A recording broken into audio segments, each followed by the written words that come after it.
Hola, buena tarde.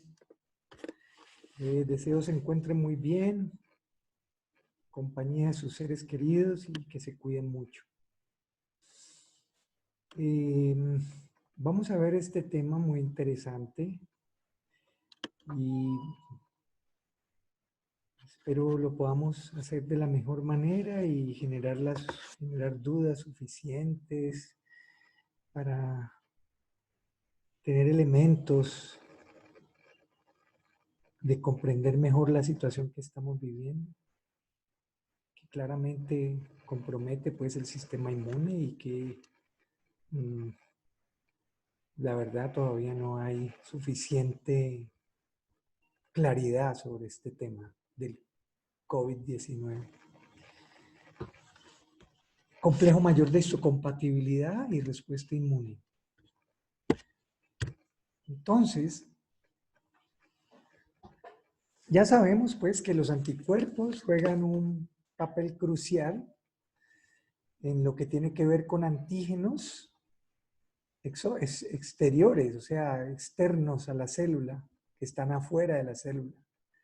Ejemplo, pues, los virus como tal, o bacterias, cualquier cosa que esté, pues, por fuera de la célula. De hecho, esa es la idea de poder desarrollar una vacuna, es evitar, por lo que se conoce, que este virus haga contacto con el receptor en las mucosas y evitar, pues, su entrada a las células y su propagación. Entonces, cuando se desarrollan anticuerpos, digamos que estamos blindados ya. Sin embargo, si el antígeno logra entrar a la célula, los anticuerpos ya no van a tener manera de acceder a ese antígeno y pues tiene que haber otro tipo de respuesta. Las células T parece, pues, evolucionaron precisamente para tratar contra o con patógenos que puedan entrar a la célula y vivir dentro de la célula. Pero las células T responden especialmente a componentes proteicos de los antígenos. Pero como ya sabemos, el mundo orgánico, básicamente las estrellas de la vida son las proteínas, de tal manera que casi todos los antígenos contienen proteínas. De tal manera que las células T, en cuanto a la fase intracelular de la respuesta, juegan pues un rol definitivo y súper importante.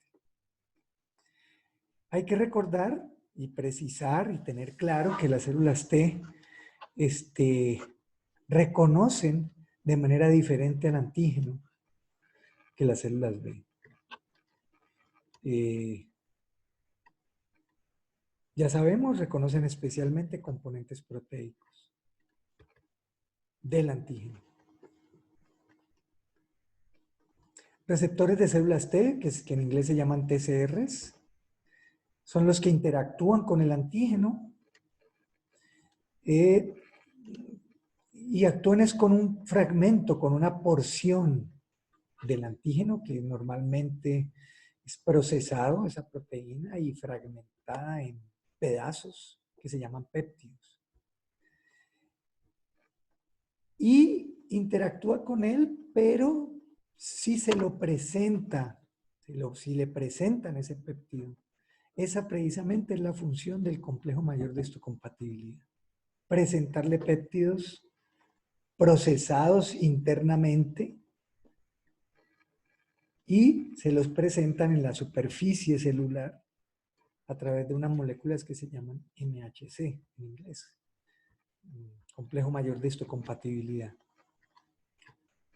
Por supuesto, estas vamos a ver pues que consisten de dos tipos de moléculas que son las más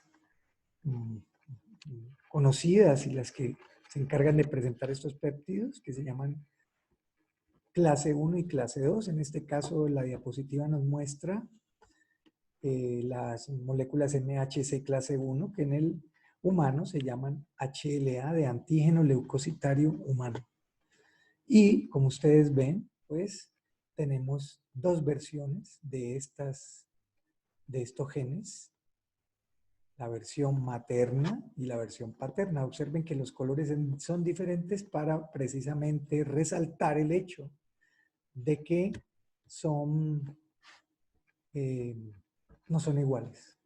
O sea, hay mucho polimorfismo para este gen, o para estos genes.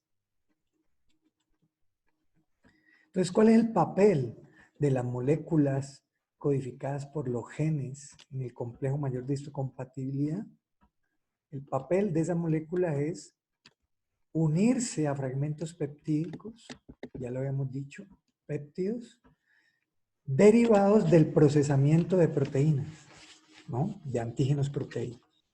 La unión no es cualquier selección, también es una unión selectiva, de tal manera pues que se puede considerar como un tercer conjunto de moléculas de reconocimiento del antígeno en la respuesta inmune, teniendo presente pues que los TCRs y los BCRs pues son las moléculas fundamentales o selectivas en reconocer antígenos. Esta diapositiva pues nos muestra básicamente cómo se da, ¿no? La representación de cómo interactúan las moléculas MHC con las células T. Recordemos que los dos grandes grupos de células T son CD8 y CD4. Y quien le presenta los péptidos, que lo estoy señalando aquí, al receptor de célula T de CD8 es MHC clase 1. Y quien le presenta el péptido al receptor de célula T de CD4 es MHC clase 2. Recordemos que esa unión es selectiva, ¿no? De tal manera que no es cualquier péptido el que se presenta, debe tener ciertas condiciones. Sin embargo, puede presentar péptidos con secuencias de aminoácidos muy similares. O sea, es selectiva, pero no es del todo, pues, excluyente con péptidos parecidos en la secuencia de aminoácidos. ¿Cómo fue que se reconoció la importancia de las moléculas MHC? En estudios de rechazo de tejidos, o sea, en trasplantes, especialmente en ratones. Luego se entendió que en los vertebrados los genes y productos MHC eran pues muy comunes en la respuesta del rechazo a los trasplantes y que quien predominantemente hacía el rechazo eran las células T. O sea, cuando uno habla de MHC, inmediatamente sabe que son las que le presentan antígenos a las células T. Desde los 80, 90 se comenzó a entender pues la importancia de las moléculas MHC respecto de la respuesta de las células T. Y hoy día entendemos que estas moléculas MHC son pero críticas, definitivas, tanto en el desarrollo de las células T inmaduras que ocurre en el timo, como en la respuesta al antígeno que hacen las células T maduras. A esta relevancia que tienen las moléculas MHC en la respuesta de las células T, se le conoce como que la respuesta de la célula T está restringida por MHC.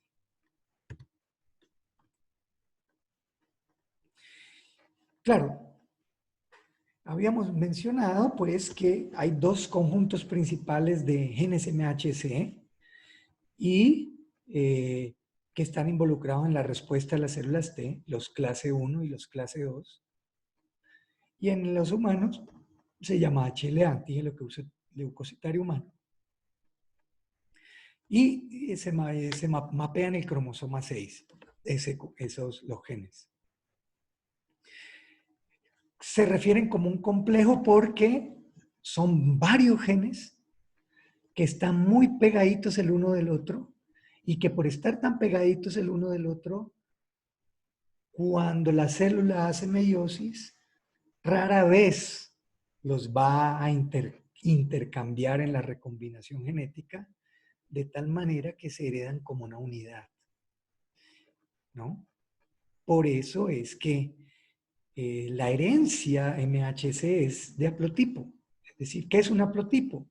El conjunto de genes heredados por un individuo a partir de un solo padre, ¿no? Es decir, que uno recibe un haplotipo MHC del papá, de los dos que él tiene, y uno de los dos que tiene la mamá. Esta figura nos muestra, pues, los tres genes MHC clase 1, A, B y C, y los tres genes MHC clase 2, DP, DQ y DR, ¿no? Observen que son genes que producen proteínas de membrana, ¿no? Tanto en clase 1 como en clase 2. Son proteínas de membrana, precisamente que tienen que ver con la interacción con el péptido y presentárselo al receptor de célula T.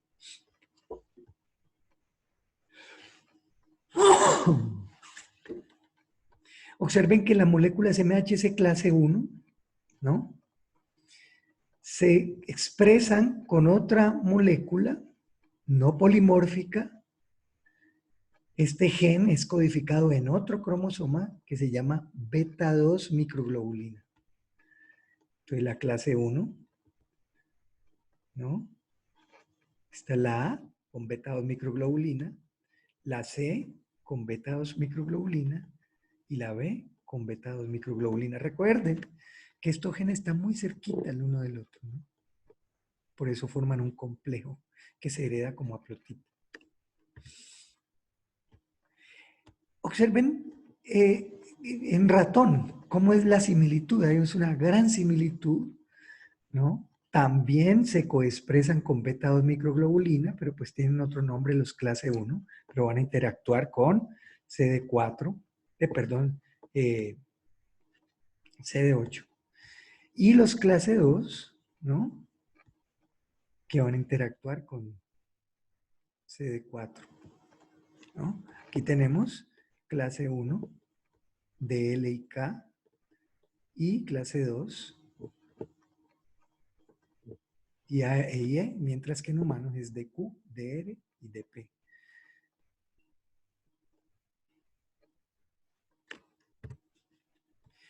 Aquí es donde mapean esos genes, ¿no? En cromosoma 6, P213.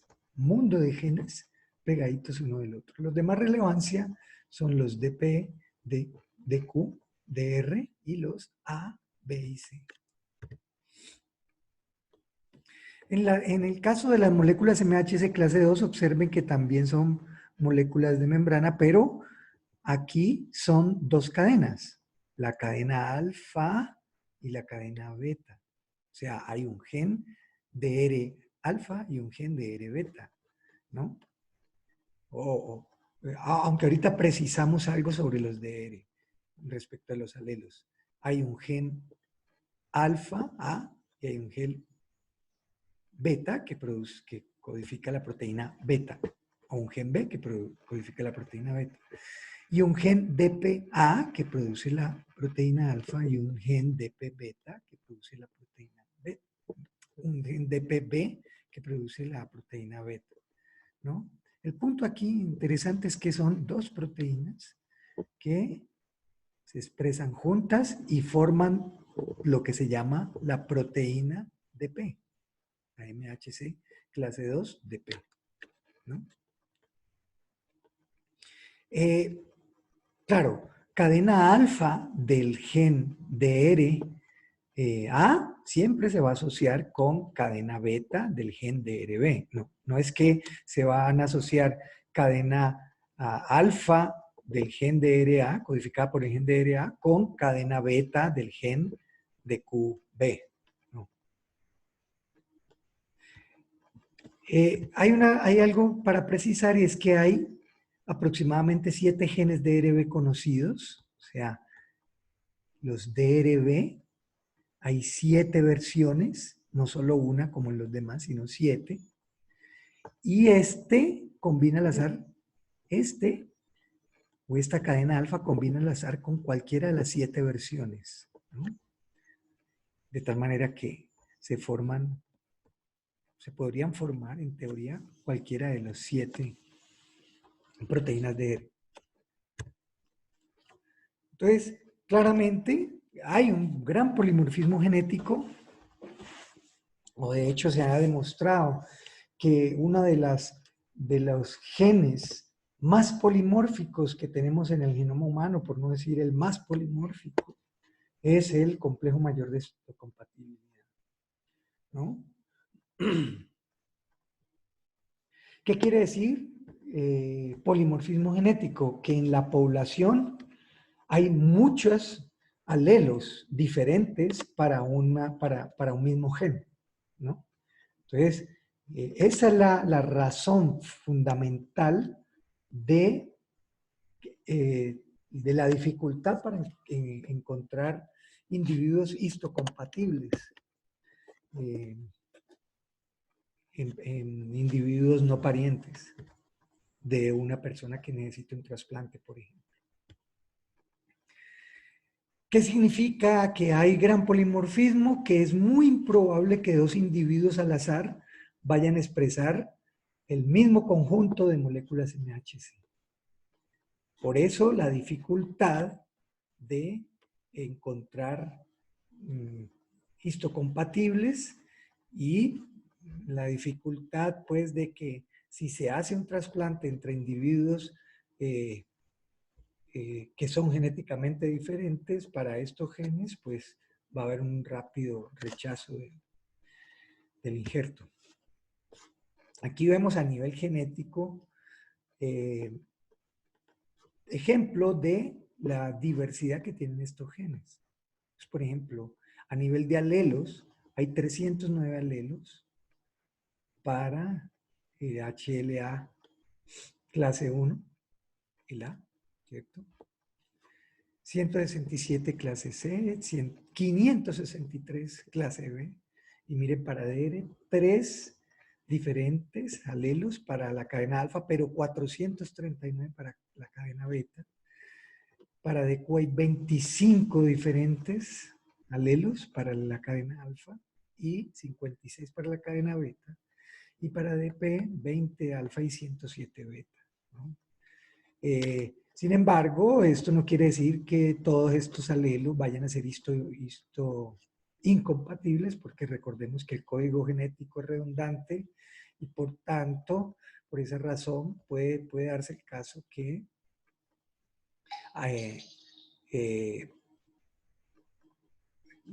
se codifiquen codones sinónimos y por lo tanto en la secuencia de aminoácidos de la proteína no haya cambio. Esta es una gráfica muy buena también sobre este tema de los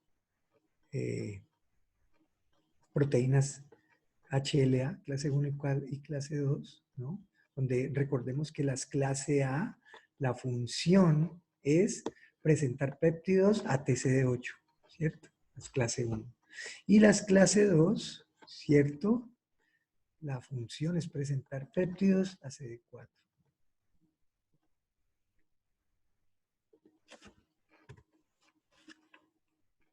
¿Cómo es el patrón de expresión? ¿Qué células las expresan? Entonces, las moléculas MHC clase 1 son expresadas por casi todas las células nucleadas, mientras que las clase 2 las expresan de manera constitutiva ciertas células, que se conocen con el nombre de presentadoras de antígenos. Constitutivo quiere decir que en todo momento las están presentando, como son las células, los linfocitos B, las células dendríticas y células epiteliales tímicas.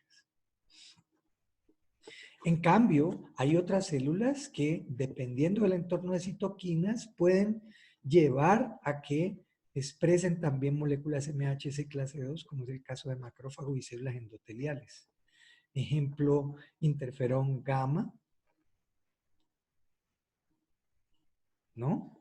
Que induce a que se expresen moléculas MHC clase 2 por macrófagos y células endoteliales. O sea que en ciertas células, algunas citoquinas inducen la expresión de una molécula en particular. La expresión es coordinada tanto de clase 1 como clase 2. Es decir, las clase 1 A, B y C se expresan al mismo tiempo y las clase 2 de P, de Q y de R también, pero bajo regulaciones diferentes, ¿no? Ya sabemos, hay células que solo expresan clase 1, la mayoría, mientras que solo una minoría de células expresan también clase 2. Recordemos pues que estímulos del entorno pueden hacer que el nivel de expresión de estas moléculas se regule, de tal manera que si hay un incremento de la transcripción del gen clase 1, pues va a haber un incremento de la expresión de las moléculas clase 1. Lo mismo para las clase 2 o al revés, ¿no? Ya dijimos pues que las células presentadoras de antígeno expresan de manera constitutiva tanto clase 1 como clase 2. Habíamos dicho pues que dependiendo de los factores, esta expresión de moléculas de MHC se puede regular positivo o negativamente. Entonces, por ejemplo, interferón alfa, beta y gamma aumenta expresión de MHC clase 1, mientras que interferón gamma aumenta expresión de MHC clase 2 también, ¿no?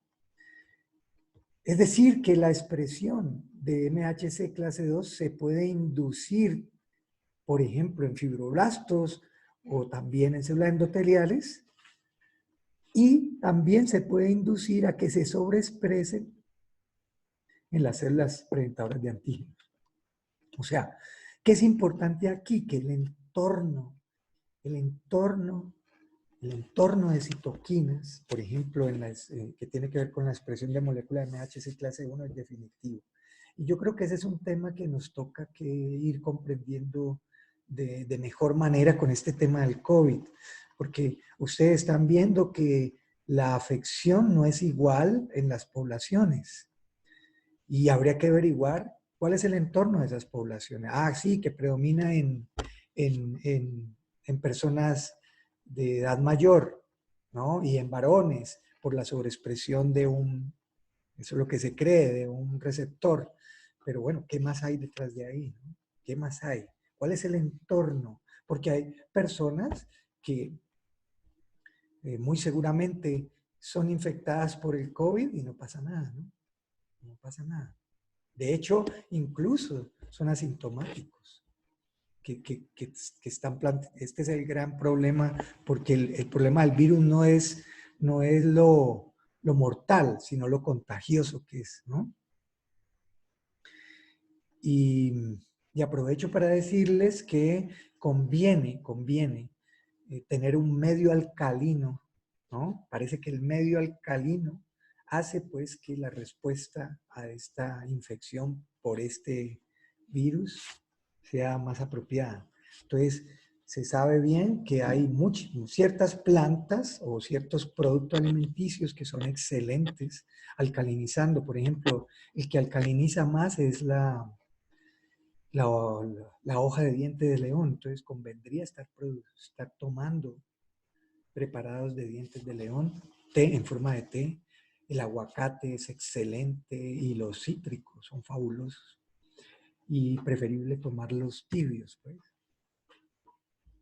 Expresión codominante. Entonces, ¿qué quiere decir? Que tanto la versión paterna como la versión materna se expresan, ¿no? De tal manera, pues, o por consiguiente, cada célula en un individuo expresaría 6 diferentes moléculas MHC clase 1, ¿cierto? Si es que es heterocigoto para los 3 genes MHC clase 1, y entre 10 y 20 diferentes moléculas MHC clase 2. ¿Por qué? Porque recuerden que el DR la cadena o el gen beta del gen B, hay 7 genes diferentes y por lo tanto se podrían producir 7 cadenas beta diferentes. Aquí lo vemos, ¿no? Mírenlo claramente. Aquí vemos es clase, a ver, clase 1 y clase 2. ¿Cómo uno sabe que es clase 1? Observen que esta es la beta 2 microglobulina y no es polimórfica, si ven que tiene el mismo color, ¿no? Y esta es la cadena alfa de MHC clase 1. Aquí en este caso no sabemos si es A, B o C, ¿verdad? ¿Y cómo sabemos que es MHC clase 2?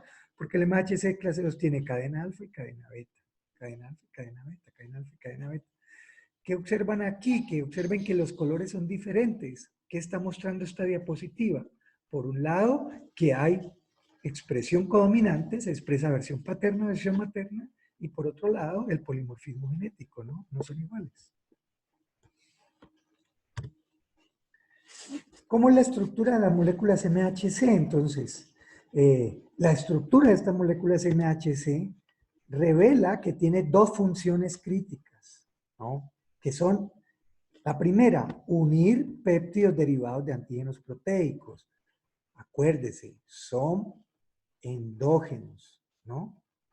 O sea, son proteínas que han logrado entrar a la célula. Porque recuerden que quien lidia en la inmunidad adquirida, quien lidia con los antígenos exógenos son los anticuerpos. Y esa es la idea de poder producir una vacuna, ¿verdad? Evitar que el bicho o la toxina o lo que fuere haga contacto con los receptores que lo entran. ¿Y cuál es la otra función? Presentarle ese péptido al TCR. Esas son las 2 funciones. Unirse a un péptido de manera selectiva y presentárselo al TCR.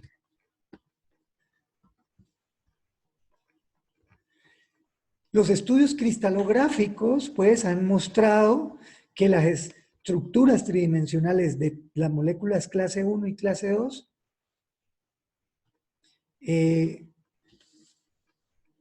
presentan una estructura tridimensional muy parecida, la clase 1 y la clase 2, ¿no? Y ya se ha podido conocer el detalle, la estructura tridimensional de la unión del MHC con el péptido y el dominio externo del receptor de la célula T. Primero hablemos entonces de las moléculas MHC clase 1. Entonces, ya sabemos, las clase 1 codifican una glucoproteína transmembrana de aproximadamente 43 kilodaltons, que le llama cadena alfa o cadena pesada, con 3 dominios extracelulares, como vamos a ver ahorita en la diapositiva, alfa 1, alfa 2 y alfa 3. Pero esa molécula no se expresa sola, se expresa en asocio con un polipéptido pequeño de 12 kilodaltons que se llama beta 2 microglobulina, que también es miembro de la superfamilia inmunoglobulina, pero que está codificado ese gen en otro cromosoma está, ¿no? De tal manera que finalmente, observen, la proteína MHC clase 1 tiene 4 dominios, 1, 2, 3 y 4. Un dominio bien externo y un dominio cercano a la membrana celular, ¿no? Observen que el dominio cercano a la membrana celular es el que interactúa con el CD8 del receptor, o mejor, CD8 de la célula citotóxica. Observen que la parte de la molécula más lejana de la membrana tiene un surco que se llama surco de unión al péptido, ¿no? Es un surco, se ha determinado muy bien, ya se ha venido estudiando. Y observen que está formado por los dominios alfa 1 y alfa 2. Recuerden que estos dominios así se llaman dominios globulinas, ¿no? Porque se estabilizan por puentes bisulfuro intracatenarios. Entonces, una molécula individual clase 1 presenta pues una región poco variable, ¿no? Y una región bastante variable, que es la polimórfica. La región poco variable está cercana a la membrana celular y la región variable es la que tiene que ver con el surco de unión al péptido, con la unión extracelular, o más bien con el espacio extracelular que tiene que ver con la unión con el receptor de célula T. Aquí vemos el receptor de célula T, ¿no? Y aquí este sería el dominio alfa 1 y el dominio alfa 2. Luego explicamos en detalle estas otras lugares. Observen pues que hay un surco de unión al péptido. Aquí esta ya es una imagen mucho más detallada de la proteína. Y observen pues aquí tenemos el dominio alfa 1, alfa 2 y alfa 3. Y observen que tiene hélices alfa y hojas plegadas beta, ¿no? En su composición. Hojas plegadas beta, hojas plegadas beta, y dominio hélices alfa en el surco de unión al péptido, ¿no? Y miremos un poquito el péptido. Entonces, observen que el péptido se une al surco, ¿no? Con las regiones, y hay unas regiones mucho más variables en la molécula MHC clase 1, en este caso, estos se llaman los bolsillos aleloespecíficos, o sea, los bolsillos aleloespecíficos eh, eh, sirven como sitios de anclaje para el péptido. O sea, esos bolsillos aleloespecíficos, como su nombre lo sugiere, quiere decir que solo interactúan con cierto residuo aminoácido, ¿no? Por eso lo hace específico. Y lo demás puede ser variable. Observen que el tamaño del péptido no es cualquiera, ¿no? Es un tamaño de alrededor de 8 o 9 aminoácidos, ¿no? Y esta unión es específica porque no cualquier péptido de 8 a 9 aminoácidos, no cualquier péptido, es decir, no cualquier secuencia de aminoácidos interactúa con esta molécula. Tiene que ser un cierto tipo de secuencia, ¿no? Por eso lo que decíamos que la unión es selectiva. Aquí vemos una vista desde arriba del surco de unión al péptido. Observen que aquí está cerrado, por eso el tamaño no puede ser cualquiera, estos extremos, ¿no? El surco está cerrado en ambos extremos y encaja un péptido lineal. Este es el otro punto interesante. El péptido es lineal, o sea, y observen que esto es como una especie de canasta, ¿no? Entonces, el péptido se ubica aquí, a lo largo de esa canasta.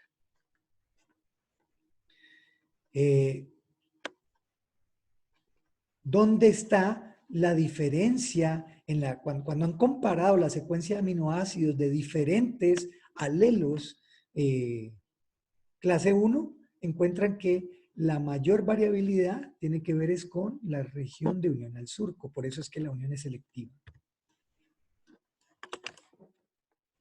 ¿no? Entonces, ¿cuál es la función de los bolsillos? Recordémosla. El bolsillo va a tener una función muy particular y es que el tamaño y la carga van a determinar qué péptidos se van a unir, ¿no? No decíamos, no es cualquier péptido. Y además aseguran a los péptidos de tal manera que el péptido queda como anclado y puede interactuar, como se ve aquí en estas flechas que se ven aquí, interactuar con el receptor de la célula T. En este caso sería una célula T citotóxica, ¿cierto? CD8. La unión no es completamente selectiva, de tal manera que MHC clase 1 se puede unir a una variedad de péptidos, pero se une preferencialmente a péptidos con ciertos motivos, es decir, deben tener aminoácidos idénticos o muy parecidos bioquímicamente en ciertas posiciones, lo que se llaman los residuos de anclaje, que son precisamente los que interactúan con el bolsillo aleloespecífico de la MHC clase 1. Entonces, por ejemplo, para entender mejor esta idea, moléculas MHCl, HLA-A2 une péptidos con leucina en posición 2 y valina en posición 9. Cualquier otra posición en los péptidos de aminoácidos no interferiría en la unión con, con la proteína clase 1, de tal manera que hay un grado de flexibilidad en esa unión, ¿no?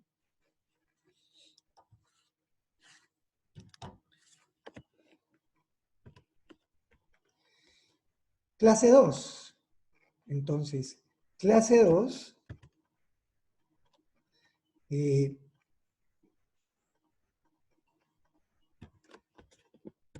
como ya sabemos, están formados por dos genes. El gen A, que codifica la proteína alfa, y el gen B, que codifica la proteína beta. Proteína alfa de 36 kilodaltos, proteína beta de 28 kilodaltos, ¿no? También son glucoproteínas, es decir, que no son proteínas sencillas, sino que sufren ciertas modificaciones, pues, en el retículo endoplasmático, pues, para poderle poner estos residuos de glúcidos.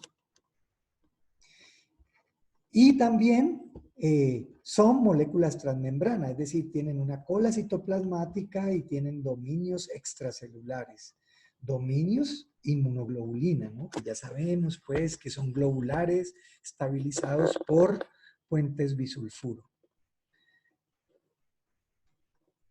También tienen regiones polimórficas variables y regiones no polimórficas, que son invariables. CD4 de la célula T colaboradora o reguladora o lo que fuere, se une a la región invariable de las moléculas MHC clase 2. Entonces aquí la tenemos, ¿no? Lo que decíamos, estas es el dominio extracelular, alfa 1 y beta 1, y estos dos forman el péptido o el surco unional péptido.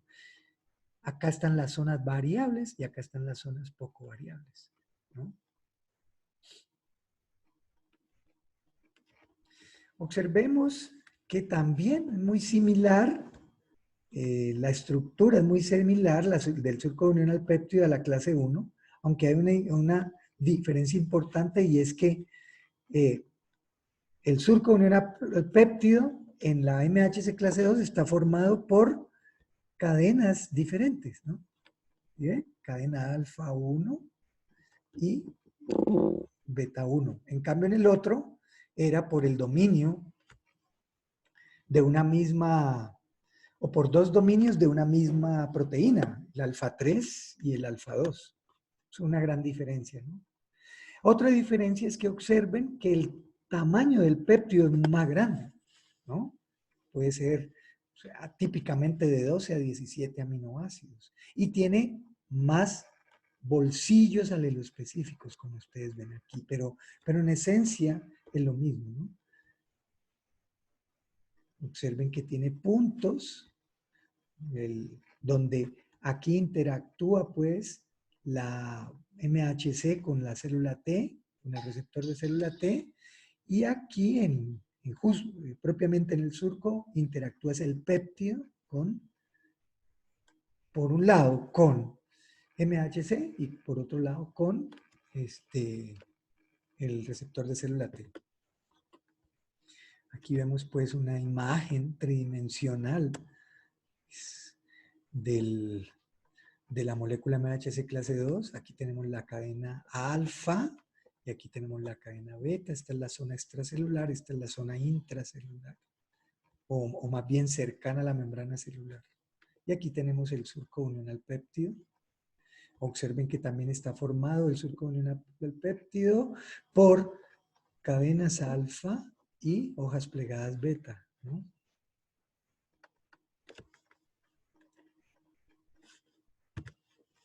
Esta es una imagen desde arriba de cómo se vería el surco, tipo canasta igual, pero con los extremos abiertos, ¿no?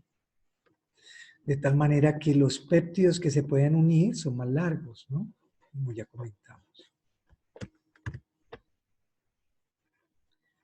Entonces, el péptido unido en el surco y partes de la molécula MHC clase 2, observen, interactúan con las regiones variables de la cadena alfa y la región variable de la cadena beta, ¿no?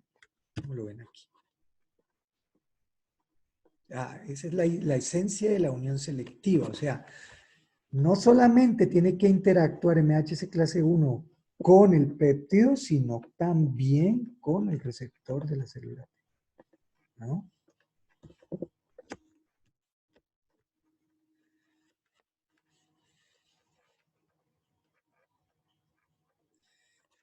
A ver, péptidos que se unen a diferentes moléculas MHC clase 2 también exhiben motivos que ocupan la región central del péptido.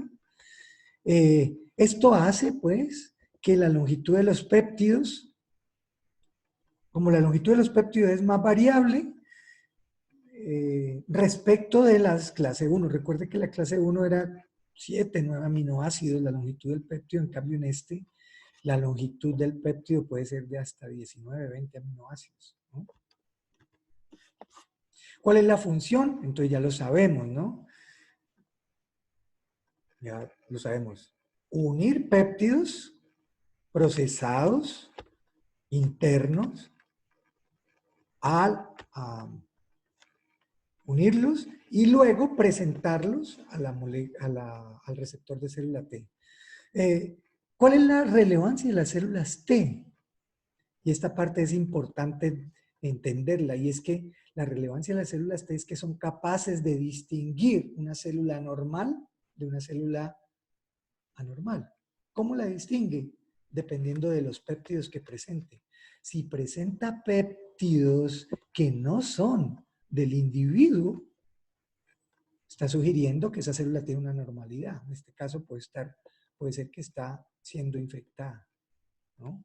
De tal manera que así es que distingue cuando una célula está infectada de cuando una célula está normal. Por eso la importancia de poder que la respuesta T se involucre rápidamente en cualquier infección, porque la respuesta T luego, de manera selectiva, va a poder eliminar a las células infectadas. ¿Y cómo? Pues ya lo dije, distingue los péptidos que se unen a la molécula MHC, ¿no? Entonces, los péptidos, si por ejemplo es un péptido foráneo proveniente de un virus, de una proteína de un virus, alcanza la superficie celular, en la mayoría de las veces va a presentar péptidos que nunca la célula ha visto, ¿no? Y la célula, entonces, T va a ser capaz de saber que ese clon, de alguna manera, está presentando péptidos raros, extraños, y lo va a eliminar, la TCD8, ¿no? Y la TCD4 va a orquestar respuesta. Entonces, la molécula MHC, en resumen, juegan un papel central en el procesamiento y en la presentación de antígenos, ¿no? Esa es la esencia de las moléculas MHC. Juegan el rol crítico de procesar y presentar antígenos. Antígenos que son proteicos, ¿no?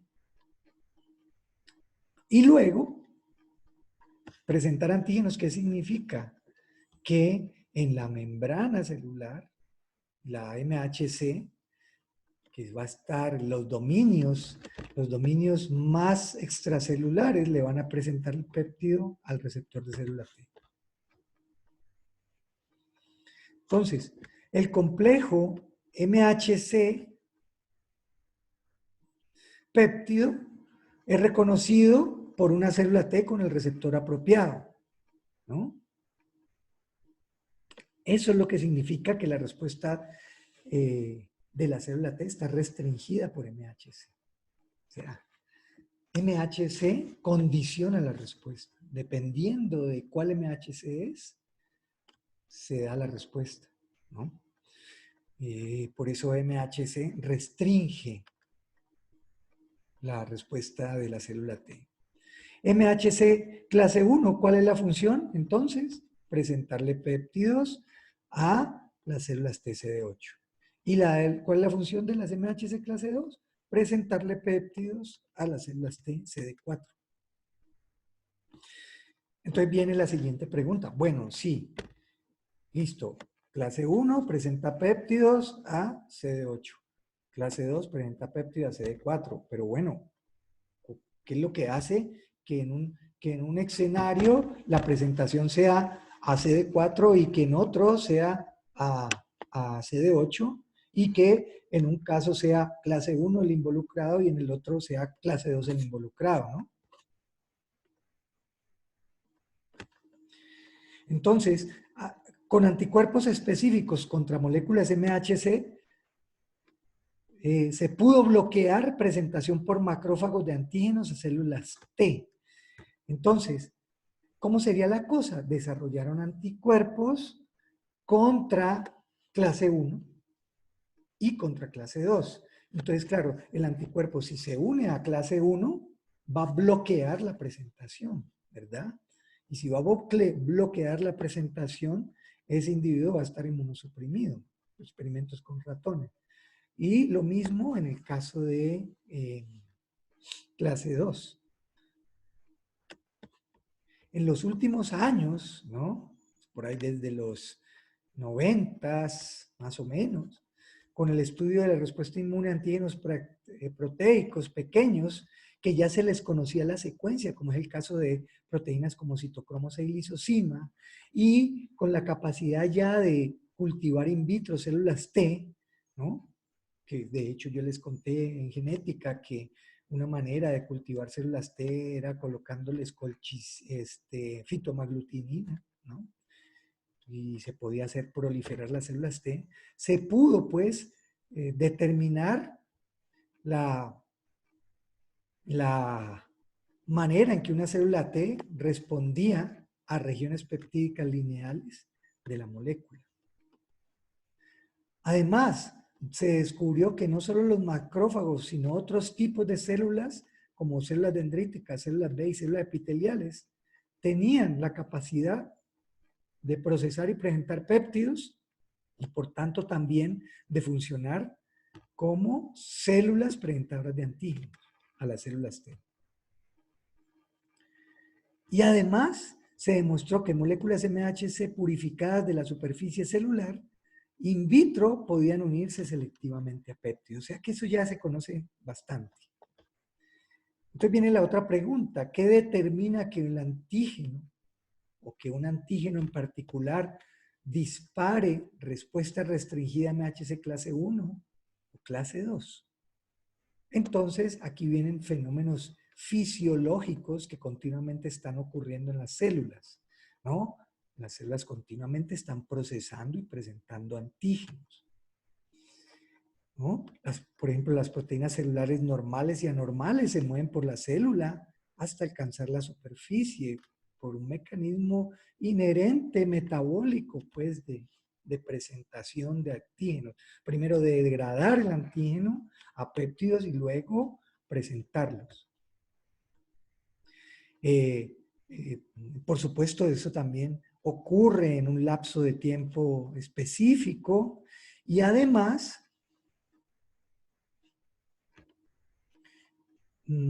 ¿cuál es el destino que tiene después de que se abandona la superficie celular?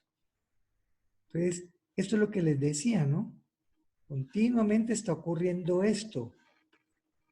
Continuamente. Aquí vemos retículo endoplasmático, en este caso procesando MHC clase 1, que como ven se une a beta 2 microglobulina, y el virus que logra infectar, llega y alcanza a producir las proteínas de él, pero estas proteínas en cierto momento son degradadas por proteosomas que las parten en pedacitos, y estos pedacitos tienen que ser internalizados por ciertas moléculas, como vamos a hablar ahora, o por ciertas proteínas, y si tienen selectividad, entonces luego por Golgi van y se presentan afuera, la superficie celular. Lo mismo con clase 2, ¿no? En esencia es lo mismo. Lo que pasa es que la manera en que entra el antígeno es diferente, como vamos a ver ahorita. Entonces, el catabolismo de proteínas a péptidos básicamente ocurre en dos diferentes compartimentos celulares, ¿no? Una son las vesículas ácidas y otros son el citoplasma. Entonces, dependiendo de por dónde se procesan los antígenos, va a unirse a determinada MHC clase 2. Por ejemplo, si la proteína es procesada por vesículas ácidas, se van a generar péptidos que se unen a clase 2. Y si la proteína es procesada en el citoplasma, no en vesículas ácidas, sino en el citoplasma, concretamente en el proteosoma, se van a generar péptidos que se van a unir a MHC clase 1. Como siempre, ustedes saben, esto es de una gran complejidad y ahí están involucradas chaperonas, ¿no?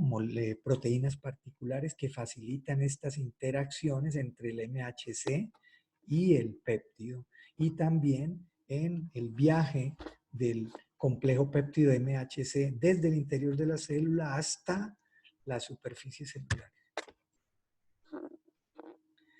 ¿Cómo es la generación de las complejos MHC clase 2 péptido? Entonces, en este caso ya lo mencionamos.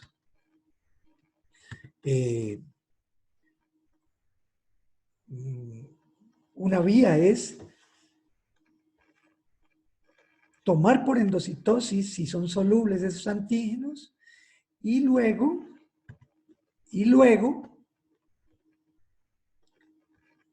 internalizarlos en vesículas ácidas, intracelulares, ¿no?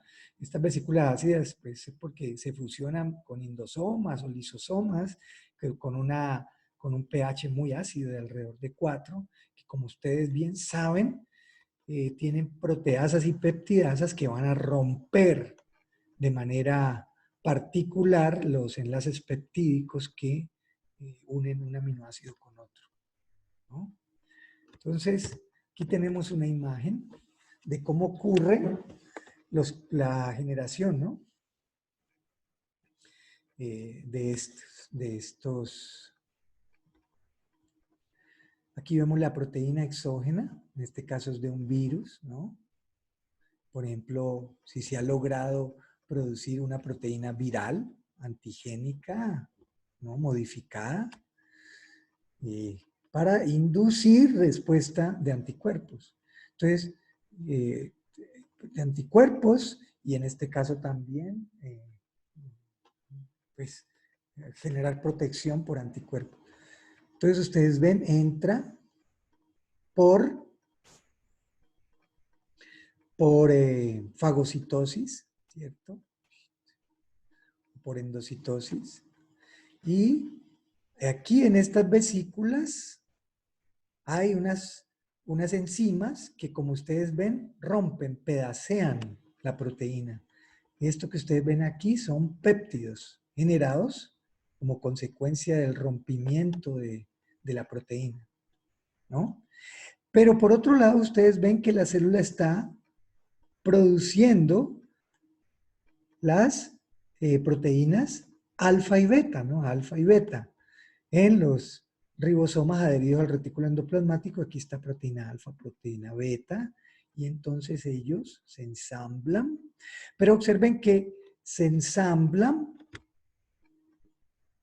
pero forman, en el surco neuronal péptido hay una proteína que se llama Li, ¿no? Que aquí también la vemos. Li, es esta cadena invariante, como se llama, la cadena invariante, o Li, o CD74. Esta, como ustedes ven, esta cadena Li se ubica en el surco y bloquea la unión de cualquier otro péptido ahí, o sea, es como un sello. Y luego Sí, o sea, previene la unión de péptidos ahí, pues, con la molécula MHC clase 2 recién sintetizada. Y luego, por Golgi, se transporta por vesícula Golgi, pero en el transcurso del transporte, ahí en vesículas Golgi, hay una degradación proteolítica dando un fragmento CLIP. Aquí lo ven. Miren, este es Li y aquí ya es CLIP. Hubo una degradación de CD74 o cadena invariante o Li a CLIP. Y luego se fusiona, ¿no?, la vesícula que tenía ya los péptidos con Golgi que tiene pues una HLA en particular.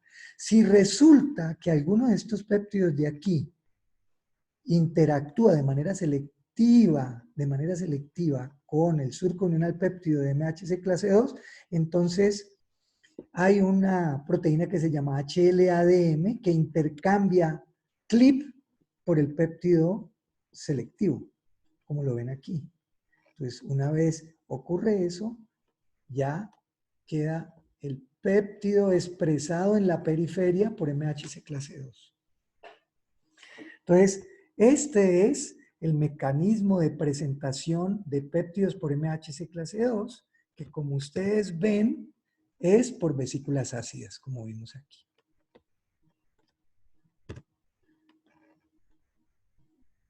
Recordemos que este surco de unión al péptido es de alrededor de 12 a 20 aminoácidos, más o menos.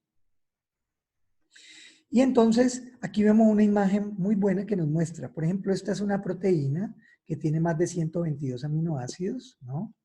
Y aquí comenzamos con el aminoácido 1, aquí el 13, el 35, el 48, ¿no? El 110, el 122. Y resulta que ahí en las vesículas ácidas se rompió esta proteína en estos pedazos, ¿sí ve?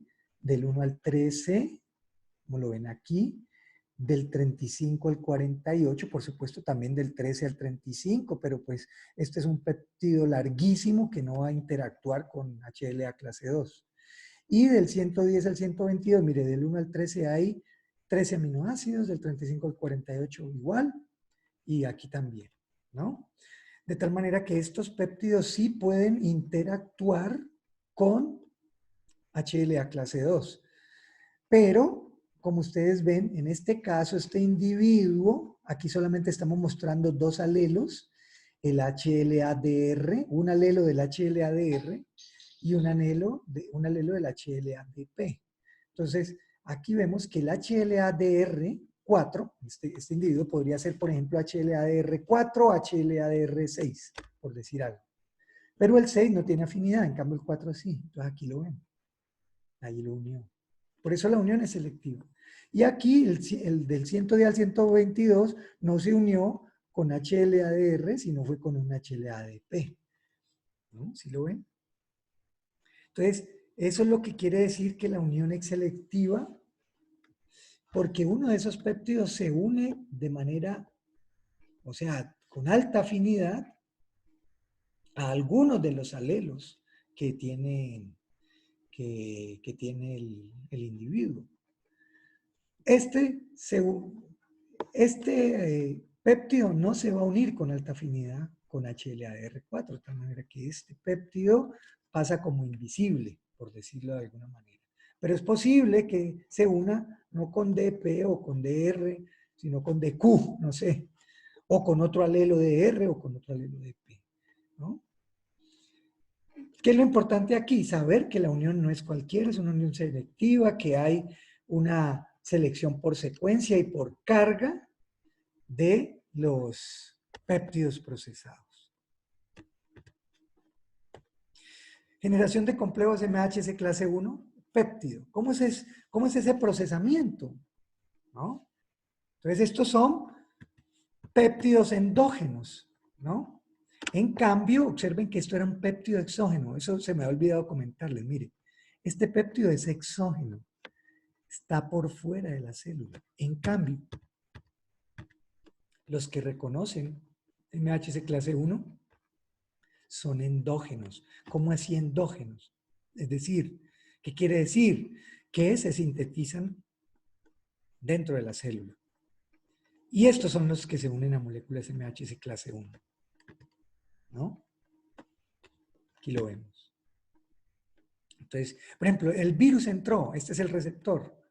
Entró, utilizó la maquinaria, pues, de replicación, transcripción y traducción de la célula, produjo sus proteínas, y este, por ejemplo, es una proteína viral, pero observen que la proteína viral es procesada en algunas por los proteosomas, ¿sí ven? Y el proteosoma, ¿qué hace? Lo rompe, ¿no? En péptidos. Péptidos más pequeños, entre 8 a 15 aminoácidos. Aquí lo ven. Aquí se ven los péptidos, ¿no? Y por otro lado, igual, ¿qué está pasando con el retículo endoplasmático que tiene ribosomas adheridos, ¿no? Aquí está el ARN mensajero para cadena alfa, clase 1, y para la beta 2 microglobulina. Y entonces se sintetizan esas proteínas, las chaperonas pues le hacen modificaciones, se genera la glucoproteína final y finalmente se forma la MHC clase 1 como tal, ¿no? Como la ven ustedes aquí, tiene la cadena alfa y beta 2 microglobulina, pero observen que ella, como lo vemos mejor aquí,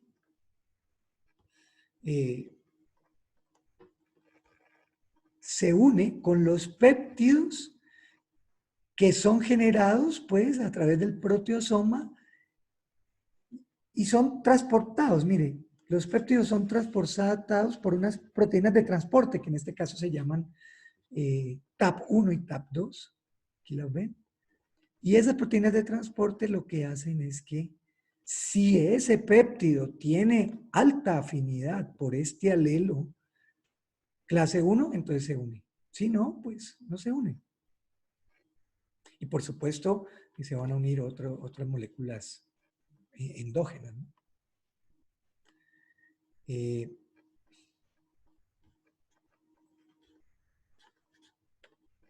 Como lo vemos aquí, ¿no? Y luego esto ya por Golgi va a ser llevado a la superficie celular, ¿no? Aquí lo vemos un poquito más en detalle. Por supuesto esto involucra pues una complejidad gigante que cada vez uno se asombra más de lo complejo que es una célula, de lo maravilloso que es una célula. Y aquí está utilizando ATP para el transporte del péptido hacia la MHC clase 1. Entonces hay una serie de proteínas, pues chaperonas, participando ahí, tapacina, calreticulina, ¿no? Calnexina, bueno. La unión también es selectiva, ¿no? ¿No? Igual que lo que comentamos acá, la unión es selectiva, ¿no? Esta unión es selectiva. Surgen varios péptidos, pero no cualquiera de estos péptidos se une aquí, ¿no? Eso es clave entenderlo.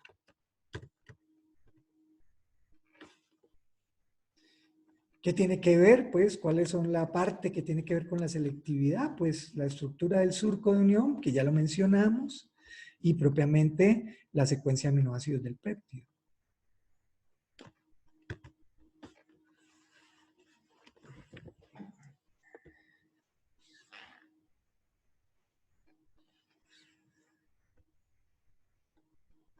No se excluye que algunos péptidos se puedan unir con moléculas MHC que son recicladas a partir de la membrana celular, y también es posible que péptidos se puedan unir a moléculas MHC en la superficie celular propiamente. Bien sea con moléculas MHC vacías que no tienen péptido, o quizás desplazando un péptido previamente unido. Las moléculas de MHC se unen a péptidos derivados de moléculas propias. Esto es fundamental tenerlo presente, ¿no? O sea, recuerden que estos son mecanismos que están ocurriendo continuamente en la célula. El procesamiento de péptidos endógeno como exógeno está ocurriendo continuamente en la célula. Entonces, continuamente se están presentando moléculas péptidos derivados de moléculas propias. El punto, lo que hace la diferencia es la célula T. Si la célula T, si el clon del linfocito T, acuérdense de la hipótesis de selección clonal, los linfocitos T maduros son los que han perdido o los que son tolerantes. De tal manera que si se activa un linfocito T de estos que sobrevivieron, es porque se está presentando una molécula foránea. En cambio, si se están presentando moléculas propias, no va a haber activación de linfocitos T, porque recuerden que esos fueron eliminados, ¿no? Durante la ontogenia del linfocito. Ya, bueno, no sé si de eso ya hemos hablado, pero sí lo hablamos respecto de la hipótesis de selección clonal. Por ejemplo, proteínas ribosomales, pues esas son propias. Proteínas mitocondriales son propias, ¿no? En cierto momento se pueden procesar por proteosoma. Se van a generar los péptidos y bueno, esos péptidos se van a unir a MHC y MHC los va a presentar, pero el linfocito T o los linfocitos T no se van a activar pues porque son propios, ¿no? Entonces, ¿qué es importante entender? Que las moléculas MHC no discriminan péptidos propios de no propios. Eso es la esencia de lo que hablamos. Pero sin embargo, entonces aparece una pregunta. O sea, si la célula está bañada en un océano de proteínas propias que están siendo continuamente procesadas y unidas a sus moléculas MHC, ¿cómo es que un individuo responde a una cantidad diminuta de proteínas foráneas? ¿No? Entonces, miren lo que se ha descubierto. Con que tan solo 80 a 100 complejos MHC péptido foráneo en la superficie de una célula son suficientes para disparar respuesta de célula T. O sea, de 80 a 100 de 100.000 moléculas MHC que tiene, ¿no? Es una cosa notable. Con que solamente 80 a 100 de las moléculas, de las 100.000 moléculas MHC, ¿no?, que se están expresando en la superficie de una célula, presenten un péptido foráneo, con eso es suficiente para disparar respuesta de célula T. Puede haber incapacidad para responder un antígeno, ¿no? Un péptido, si no se une a la molécula MHC, por supuesto que no va a activar respuesta T, no va a generar respuesta T. De tal manera que algunos individuos pueden responder a un péptido pequeño, pero quizá otros individuos con un MHC distinto no lo hagan. Entonces, si un antígeno entero, supongamos que un antígeno entero, falla en generar un solo péptido que sea capaz de unirse a la molécula MHC, ese individuo no le va a montar respuesta a célula T, a ese antígeno en particular, y ese antígeno pasaría como invisible, y bueno, y por supuesto que eso configura una inmunosupresión, ¿no? Por ejemplo, en condiciones de manipulación in vitro, generando polímeros sintéticos de aminoácidos, ¿no?, que presentan un número pequeño de epítopos, ciertas cepas de ratones no montan respuesta. Pero observen que son péptidos sintéticos con pocos epítopos.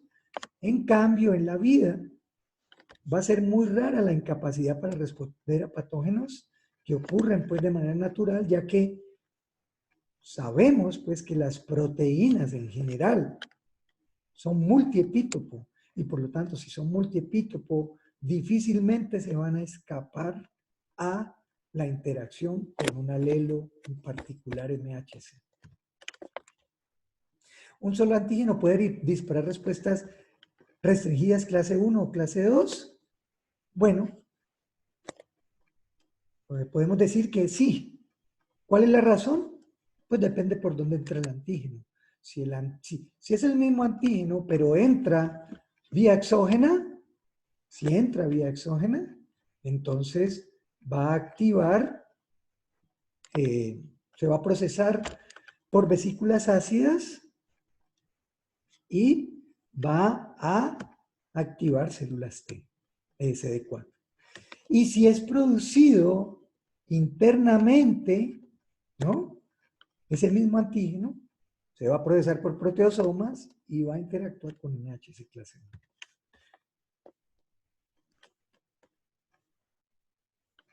Esto es de importancia práctica en cuanto al tema de las vacunas. ¿Cuáles serían los posibles destinos de una partícula viral no infecciosa presentada en una vacuna? ¿Cuáles serían? ¿No? Entonces, como está presentada en una vacuna, el procesamiento va a ser por vesículas ácidas, porque es exógeno, ¿no?